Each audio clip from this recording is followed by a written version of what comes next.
जय माँ पद्मावती, जय भवानी, जय आदिशक्ति, जय जगदम्बा।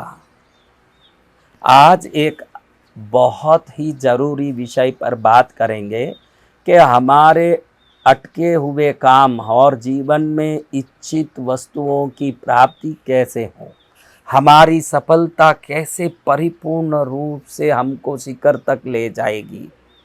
अब इसको बताने के पहले आपको एक छोटा सा दृष्टांत बताना चाहता हूँ। वेदों का विभाजन करने वाले, पुराणों का रचना करने वाले भगवान वेद व्यास जी महाराज ने एक बार सोचा कि काशी के बारे में लोग खूब चर्चा कर रहे हैं कि काशी में माँ अन्नपूर्णा की कृपा से कोई भूखा नहीं जाता। काशी भगवती अन्नपूर्णा की कृपा से परिपूर्ण है, जिससे दान दाता किसी को खाली नहीं भेजते, हर एक की पेट भरता है, हर एक का सुख बनता है और वहां जाने वाले भगवान विश्वनाथ की परिपूर्ण कृपा पाके धन्य बनते हैं। इतनी चर्चा सुन के व्यास जी महाराज को लगा कि हम भी क्यों न काशी जाके ये वैभव देख के आए कि कैसे लोग खाना पाते हैं। शिष्यों को जब व्यास जी महाराज ने ये बात बताई, शिष्य बोले चलो चलो गुरुदेव, वहां तो कितना खाना बनता, केसरिया, बर्फी, कलाकंद, रबड़ी, पेड़ा, इमरती, बालूशाही, लाडू, बूंदिया, जलेबी, रसगुल्ला, मोती पाक, रसमलाई, गुलाब जामुन, शक्कर पाडा, घेवर, न्यारा न्यारा, दाल, मोट, पकौड़ी, कचौड़ी, भुजिया, पापड़, चीवड़ो, बड़ी, राबड़ी, साग, सांगरी को, बाजरी को, खींचड़ो, रायता में जीरा को तड़को, पीवो मार समड़ को, आम, अमरूद, अंगूर, अनानास, फनस ने अनार दरिया, केला, सेब, पपीता, चीकू, संतरा ने मौसम्बी, रसदार दरिया, काकड़िया ने लाल मतीरा, खर्चो माकर, खीरा, बादाम, पिस्ता ने नोजा, खुरमानी, खोपरा ने चुमारा ले वो, चलो काशी जाके आनंद ले वो। शिष्यों को लगा हम भी जाएंगे, ऐसी काशी जहाँ अन्नपूर्णा स्वयं विराजित है, जहाँ सकल कामना सिद्ध होता है, हम भी जाएंगे, भरपूर भोजन मिलेगा। अगर एक भिखारी भी खाली नहीं जाता हो तो स्वयं भगवान वेद व्यास चले जाएं शिष्यों के साथ, कैसा स्वागत होगा, कैसा ठाट पाट होगा। जो पुराणों की जिन्होंने रचना की है, वेदों का जिन्होंने विभाजन किया है, ऐसे महापुरुष जाएं, फिर कैसा स्वागत होगा। व्यास जी भी काशी की ओर बढ़ गए और शिष्यों भी कुतूहलता के साथ भगवान व्यास जी की जय हो, वेदों की जय हो, पुराणों की जय हो, धर्म के जय हो, ऐसे करते करते काशी पहुंच गए। सोचे कि जैसे ही पहुंचेंगे भयंकर स्वागत होगा, भयंकर आनंद होगा, भयंकर शक्ति बढ़ेगी, हमारी भक्ति बढ़ेगी, लोगों की प्रेम बढ़ेगी। उधर अंदर घुसे तो देखे सब अपने अपने काम में लगे हैं, कोई पानी भर रहा है, कोई व्यापार कर रहा है, कोई काम में लगे हैं। तेजस्वी आभा मंडल युक्त प्रवेश किए हुए व्यास जी को कोई देख भी नहीं रहा है। जबरन इन्होंने कहीं मांग के एक धर्मशाला में ठिकाना लिया, अंदर जाके वहां बैठते हैं, देखते हैं, शिष्यों को बोलते हैं जाओ रे भोजन लाओ, कितना घूम के आए, भूख लगी। अब किधर जहां जहां भोजन बट रहे हैं वहां जाओ, ये पहुंचे जब तक भोजन खाली, उधर का बारी खत्म, जिधर जाओ वहीं बारी खत्म। किसी घर के पास ये जाएं, बराबर वो दरवाजा बंद हो जाता है। पूरे दिन शिष्य इधर उधर घूमे, एक दाना नहीं मिला, भूखे वापस आए, कहे महाराज आज कोई ऐसा दिन होगा जहां भिक्षा का वर्जन होगा, मिला नहीं, कल देखते हैं। व्यास जी ने भी कहा कोई बात नहीं भाई, कल देखते हैं। अगले दिन कहीं जाएं, वहीं रोटी नहीं मिले। अब व्यास जी सोचे कि काशी की तो पूरी दुनिया में प्रसिद्धि है, अन्नपूर्णा स्वयं विराजित है, हर एक को भरपेट भोजन मिलता है, एक छोटी चींटी भी यहाँ से भूखी नहीं जाती। 2 दिन हो गया, एक क्या हो गया, तीसरे दिन भी भूखे रहे, चौथे दिन भी भूखे रहे, 5वें दिन भी भूखे रहे। एक दाना ही, पूरे शिष्य गली गली जगह जगह सैकड़ों शिष्य सैकड़ों जगह घूम के आगे, कहीं एक रोटी नहीं मिला। बड़े दुखी हो गए, सोचे कि काशी की ये हालत दुर्दशा और हम 7 दिन से भूखे, मैं वेद व्यास श्राप देता हूं कि काशी का ऐसे शुरू किए।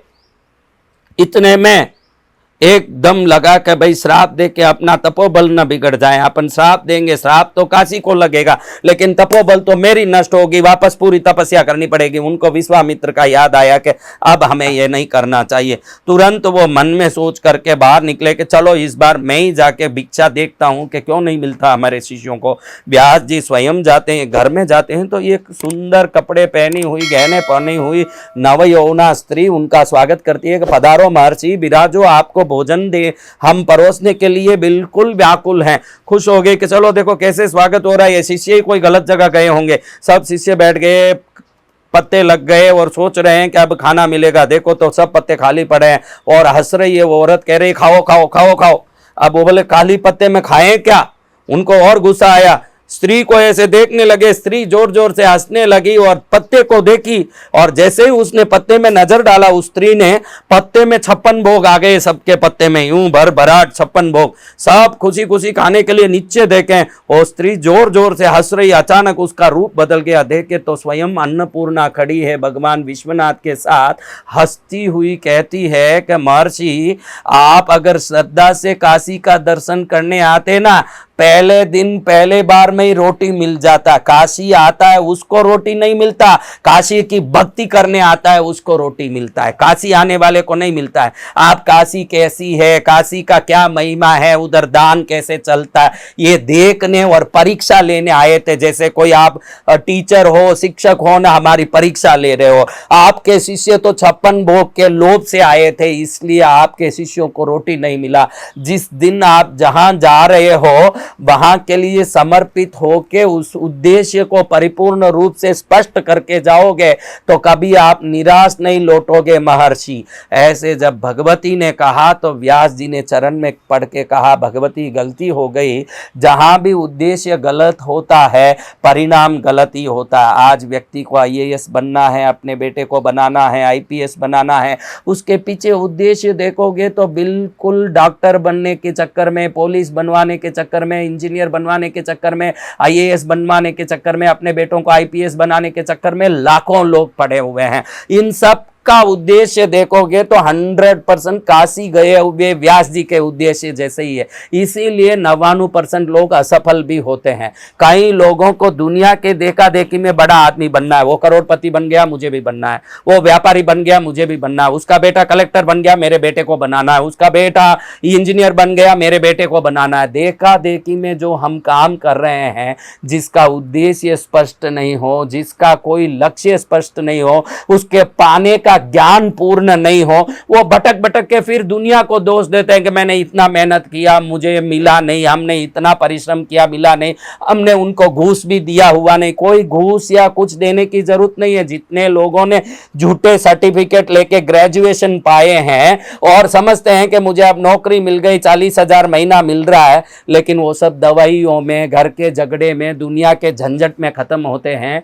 प्रकृति जब आपकी ईमानदारी के लिए कोई चीज देगी तो वो शाश्वत होगा, और आप गलियों में घुस के उसको पाने की कोशिश करोगे तो निश्चित वो दूसरे रास्ते में खर्च होगा और मन को भी दुखी करेगा। आज व्यक्ति ये नहीं जानता है कि उद्देश्य क्या है असली में मेरा।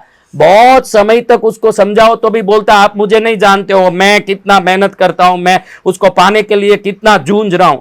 बाद में बूढ़ा होगा तब समझेगा कि ये झूंझना, ये मेहनत करना सब गलत दिशा में था। उद्देश्य भी दुनिया की देखा देखी के कारण था। मेरे पास कोई सच्चा लक्ष्य, सच्चा प्यास था ही नहीं। सच्चा प्यास जब आ जाएगा, कुआं हमको ढूंढ के आएगा, ये निश्चित बात है। जिस दिन कुआं ढूंढ के आएगा समझना कि प्यास पक्का है। हम कुएं की ओर जा रहे हैं तो पक्का प्यास नहीं है।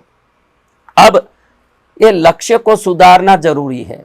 अब कई लोगों को पता ही नहीं चलता। अभी जितने लोग कलेक्टर बनना चाहते हैं, IPS IAS बनना चाहते हैं, क्या ये सब एक दिन एग्जाम का रिजल्ट आने से हो जाता है? अभी मुझे किसी ने साधु बनाया, मेरे गुरुदेव तपागच्छाधिपति प्रेम सूरी महाराज ने मुझे दीक्षा दी। क्या वो दीक्षा का एक वेश दिया और उस दिन मुझे दीक्षा दिया, उस दिन मैं साधु बन गया? इतनी सरलता से किसी को साधुपना नहीं आता। इतनी सरलता से कोई पुलिस या कलेक्टर नहीं बन सकता। इतनी सरलता से कोई व्यापारी या इंजीनियर नहीं बन सकता। वो जन्मजात प्यास होता है जो धीरे धीरे उसको अपनी ताकत दिखा के अपनी ओर ले जाता है। और पहले से जो अंदर खिला होता है, मात्र उस पर एक ठपका लगता है ना, वो बन जाता है। बनने के लिए कोई नाटक काम करने वाला नहीं है। हम अंदर से ही दुनिया की सेवा करने की प्यास जब लाएंगे तो हम कलेक्टर बन चुके होंगे। दुनिया की सेवा करने को प्रकृति जब हमको चुन चुकी होगी तो हमको जरूर इंजीनियर, डॉक्टर, पुलिस किसी रूप में धरती में भेजेगी। क्योंकि प्रकृति जब कुछ करना चाहती है तो किसी न किसी प्रतिनिधियों को नियुक्त करती है। जब प्रकृति ने चुना हो तो वो निरुक्ति सही भी होगी ना, प्रतिनिधि सही काम भी करेगा। और देखा देखी में दुनिया में कुछ बनने की जो कोशिश करता है वो ईर्ष्या के कारण, झूठे दंभ के कारण, अपने अज्ञानता के कारण दुनिया भर की कोशिश करके भी असफल रहता है। अगर पाया भी है तो उस क्षेत्र में पूर्ण रूप से सेवा नहीं कर पाता, शरीर से, मन से, दुनिया से दुखी रहता है। तो असली में हमारे जीवन के उद्देश्यों को पूर्ण करना हो, हम सही मानने में सक्षम बनना हो, योग्य बनना हो, तो वो योग्यता हमारे में खिलनी चाहिए। आईएएस बनाने की कोशिश करो अपने बेटों को, कोई गलती नहीं है, लेकिन आईएएस किस लिए बनना चाहिए ये उसमें पूरा ज्ञान होना चाहिए। खाली किताब पढ़ के कोई आईएएस नहीं बन जाएगा, खाली ट्रेनिंग लेके कोई आईपीएस नहीं बन जाएगा, कुछ मापदंड करके कोई इंजीनियर नहीं बन जाएगा, कोई थर्मोमीटर लेके कोई डॉक्टर नहीं बन जाएगा। अंदर से उसको वो ज्ञान होना चाहिए कि दुनिया की सेवा के लिए ईश्वर का भेजा गया प्रतिनिधि बनूं मैं, और ईश्वर के बताए उस सेवा के मार्ग से अपने जीवन को धन्य बनाऊं। वो सर्वोत्तम सक्षमता, ज्ञान विकसित होने के लिए हमारी अवचेतन मन पूर्ण रूप से सक्षम होना चाहिए, हम स्वयं में बलवान होना चाहिए। इसके लिए हमारे अंदर की योग्यता को बढ़ाने के लिए एक चीज हमको रोज 5 मिनट करना चाहिए। उसके बाद अगर वो उद्देश्य गलत है तो सही उद्देश्य भगवान हमारे सामने भेजेंगे, प्रकृति हमारे सामने भेजेगी, हम सही मार्ग पर चलेंगे, हमारा समय नष्ट नहीं होगा। जो 5-5 साल आईएएस के लिए पढ़ के बाद में दुखी होते हैं कि मेरा 5 साल बिगड़ गया, कोई आईपीएस का ट्रेनिंग लेके दुखी होते हैं या विभिन्न ट्रेनिंग लेके दुखी होते हैं, पहले रोज 5 मिनट मेरा बताया काम करें। बहुत सरल है, हाथ को ऐसे जोड़ लें, बहुत सिंपल है, हाथ को ऐसे जोड़ लें। ये देखिए, ये बता रहा हूँ, ये हाथ को जोड़ने के बाद ये उंगलियों को अंदर लें। ये उंगलियों के ऊपर देखिए एक छोटा सा छेद दिख रहा है छेद, आप सबके छेद है ना, वो अंगूठे, 2 अंगूठे जहां जोड़ा और ऐसे रख दिया, ऊपर एक छेद है क्या बेटा? आ इधर आ, उठ जल्दी आ, ये छेद दिखा ये स्क्रीन में, इधर ये देखिए, ये छेद है ना। अब आप ऐसे रख लेते हैं तो फिर ये छेद को अच्छे से 5 मिनट तक देखिए, इस छेद को 5 मिनट तक देखिए। ये क्या करेगा महाराज? ये वो करेगा जो हमारे संसार के रिश्ते, माँ बाप, परिवार और दुनिया नहीं कर सकी, वो करेगा। आप जो बनना चाहते हो वो आपको बनना चाहिए या नहीं, बनना है तो किस लिए बनना और कैसे बने, ये सब ज्ञान आपके अंदर डालेगा। जब आप इस छेद को देखेंगे तो आपको अंदर एक अंधकारमय गुफा जैसे दिखेगा।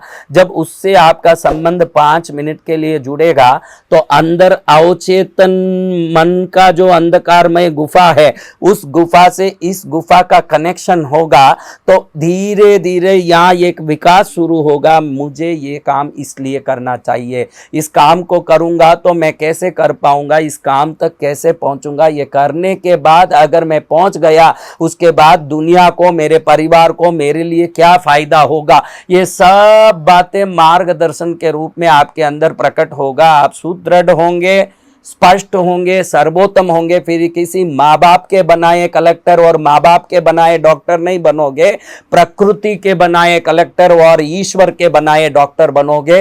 और जिस दिन आप ये बनोगे, दुनिया के लिए फायदा बहुत होगा, आप खुद के लिए भी फायदा करने वाले बन जाओगे। इसके बगैर कितने भी बड़े पद में जाओ, नींद की गोलियां खानी पड़ेगी, दुनिया के जंजाल, परिवार के जंजाल में फंस के दुखी होना पड़ेगा, क्योंकि लक्ष्य का ज्ञान ही नहीं हो, वो लक्ष्य प्राप्त होने के बाद भी दुखी देता है। तो इस मुद्रा को संकल्प मुद्रा कहते हैं। ये वो मुद्रा है, आपके मन में जो आपने सोचा वो सही है या नहीं, अगर सही है तो उसको प्राप्त कैसे करें, प्राप्त करने की ताकत कैसे प्राप्त करें, प्राप्त करने के बाद उसका फायदा कैसे होगा और दुनिया को लाभ कैसे होगा, एक अज्ञात ईश्वरीय मार्गदर्शन आपको प्राप्त होगा, जिसका प्राप्त होने के बाद आपके लक्ष्य की सर्वोत्तमता आपको प्राप्त हो जाएगी। मात्र वो छेद पर दिमाग लगा के इसको बराबर अपने नाक के ऊपर, जहां दोनों आंख का भ्रू मध्य है, वहां तक इस उंगली का अंतिम छोर होना चाहिए। यानी ये जो बीच वाला लंबी उंगली है, अपने भ्रुकुटी के बीच में होना चाहिए, कम से कम 9 इंच अपने चेहरे से आगे होना चाहिए, और आंख थोड़ा नीचे जाके उस छेद को देखना चाहिए। अगर 2-3 दिन देखते हैं तो आप देखेंगे कि उसमें से ये कोई प्रकार का प्रकाश निकल के आपके अंदर घुस रहा है, एक आप महसूस कर सकते हो आराम से। वो अवचेतन मन को जगाता है। जब आपका अवचेतन मन बलवान हो जाएगा, दुनिया के किसी भी ताकत को आपके चरण में डालने की ताकत आपके अंदर प्रवेश कर देगी।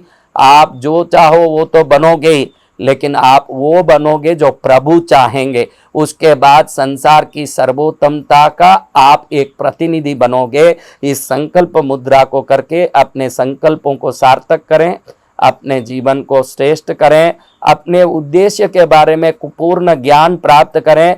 किसी के कहे हुए पदस्थ न बने, हमारी आत्मा के पसंद वाले कार्य को करके जीवन को श्रेष्ठ करें और ईश्वर के प्रिय कार्यों में लग के मनुष्य जन्म को सफल करें। संकल्प मुद्रा से संकल्प को सुदृढ़ करें, संकल्प को साकार करें। जय मां पद्मावती।